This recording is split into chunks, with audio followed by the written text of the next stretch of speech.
Hi friends, welcome to Surya's Kitchen. இன்னைக்கு வீடியோல ரெண்டு பொருள் வச்சு சூப்பரான நல்ல சாஃப்டான வாயில வச்சது கரையிற மாதிரியான ஒரு சூப்பரான ஸ்வீட் எப்படி பண்ணுறதுதாங்க பார்க்க போறோம். பிகினர்ஸ் கூட ரொம்ப ஈஸியா பண்ணிடலாம். கண்டிப்பா ட்ரை பண்ணி பாருங்க. இந்த ஸ்வீட் பண்றதுக்கு 1 கப் அளவுக்கு பொட்டுக்கடலை எடுத்திருக்கேங்க. உங்க வீட்ல இருக்க ஏதாவது ஒரு கப்பால அளந்து எடுத்துக்கோங்க. இப்போ இந்த பொட்டுக்கடலையை நம்ம ஒரு மிக்ஸி ஜார்ல போட்டுக்கலாம். போட்டுட்டு இப்போ இதை நம்ம அரைச்சி எடுத்துக்கலாங்க. நல்ல நைஸா பவுடர் பண்ணி எடுத்துக்கோங்க. அப்படி நல்ல பவுடர் ஆகல அப்படின்னா நீங்க ஒரு சல்லடை வச்சு சலிச்சிட்டு கூட எடுத்துக்கலாம். அடுத்ததா அடுப்புல ஒரு கடாய் வச்சிருக்கேங்க. அதுல 3/4 கப் அளவுக்கு வெல்லம் போட்டுக்கலாம். நம்ம பொட்டுக்கல்ல அளந்து எடுத்து அதே கப்பாலேயே வெல்லத்தையும் அளந்து எடுத்துக்கோங்க. கூடவே 2 ஸ்பூன் அளவுக்கு சர்க்கரை, 1/2 கப் அளவுக்கு தண்ணி சேர்த்துக்கலாங்க. இப்போ வெல்லம் நம்மளுக்கு நல்லா கரைஞ்சு வரணும். வெல்லம் சேர்த்து செய்கிற ஸ்வீட் எல்லாத்துக்குமே கொஞ்சமாக சர்க்கரை சேர்த்துக்கிட்டீங்க அப்படின்னா ஸ்வீட்டோட டேஸ்ட் நல்லா இருக்குங்க. 3/4 கப் அளவுக்கு வெல்லம் கொஞ்சம் ஸ்வீட்னஸ் அதிகமாக இருக்குங்க. உங்களுக்கு ஸ்வீட்னஸ் கம்மியாக வேணும் அப்படின்னா 1/2 கப் அளவுக்கு வெல்லம் சேர்த்திங்கன்னா போதும். ஆனால் 1/2 கப் அளவுக்கு வெல்லம் சேர்த்திங்க அப்படின்னா 1/2 கப்புக்கும் கொஞ்சம் குறைவாக தண்ணி சேர்த்துக்கோங்க. வெல்ல கரைசல் நல்லா கரைஞ்சதுக்கு அப்புறமா நம்ம இந்த மாதிரி ஒரு வடிகட்டி வச்சு வடிகட்டி எடுத்துக்கலாங்க. அதில் ஏதாவது தூசி இருந்தது அப்படின்னா கூட நம்மளுக்கு வந்துடும். இப்போ வெள்ளை கரைசலை நம்ம அதே கடாயில் மறுபடியும் சேர்த்துக்கலாம். சேர்த்துட்டு இது கூட ஒரு பிஞ்ச் அளவுக்கு உப்பு போட்டுக்கலாங்க. கூடவே 1/2 டீஸ்பூன் அளவுக்கு ஏலக்காய் தூள் போட்டுக்கோங்க. போட்டுட்டு இதை நல்லா நம்ம கலந்து கொடுத்துக்கலாம். வெள்ளை கரைசல் நல்லா இந்த மாதிரி கொதிக்க ஆரம்பித்ததும் அதில் நம்ம பொடிச்சு வச்சுருந்த அந்த பொட்டுக்கடலை பவுடரை போட்டுக்கலாங்க.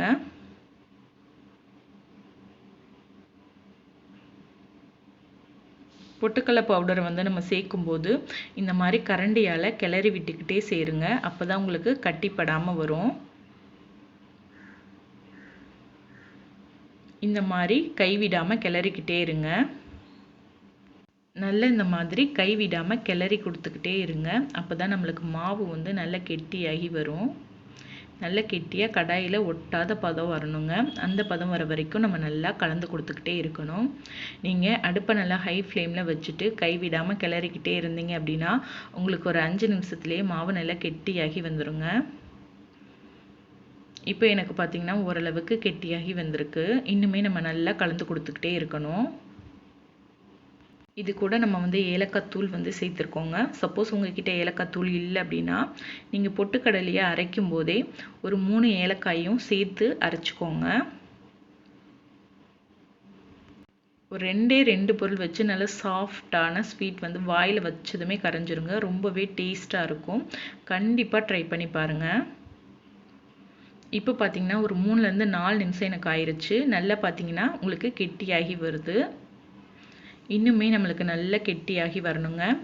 இப்போ இதுக்கு கூட நான் ஒரே 1 ஸ்பூன் அளவுக்கு மட்டும் நெய் சேர்த்துக்கிறேன். இந்த ஸ்வீட்டுக்கு நம்ம 1 ஸ்பூன் அளவுக்கு மட்டும்தாங்க நெய் சேர்த்துருக்கோம். இப்போ இதை நல்லா நம்ம கலந்து கொடுத்துக்கிட்டே இருக்கலாம்.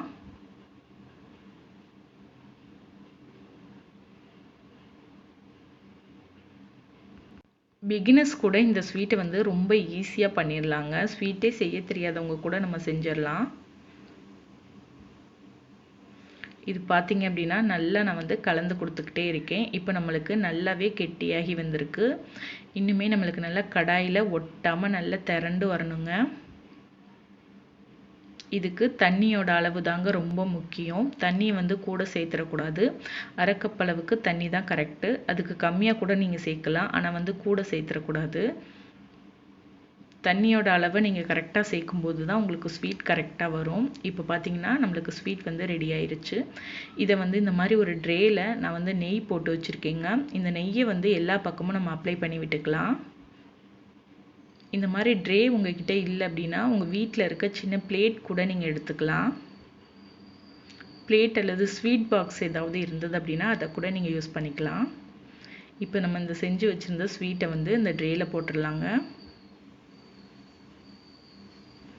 இது சூடாக இருக்கும்போது தான் போடணும், சூடு ஆறுனதுக்கப்புறம் போடணும் அப்படிங்கிறது இல்லைங்க. நீங்கள் சூடு ஆறுனதுக்கப்புறமும் போடலாம், இல்லை சூடாக இருக்கும்போதும் போடலாம்.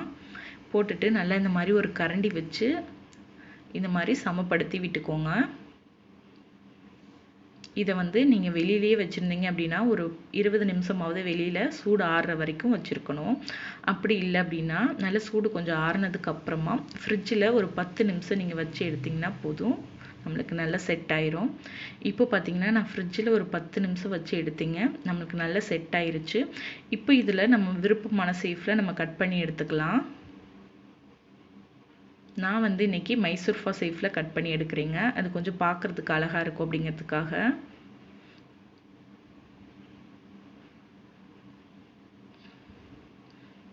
அவ்வளோதாங்க, நம்ம பொட்டுக்கல்லை வச்சு ரொம்பவே சூப்பராக ஈஸியாக நல்ல டேஸ்டியான ஒரு ஸ்வீட் வந்து பண்ணிட்டோம்.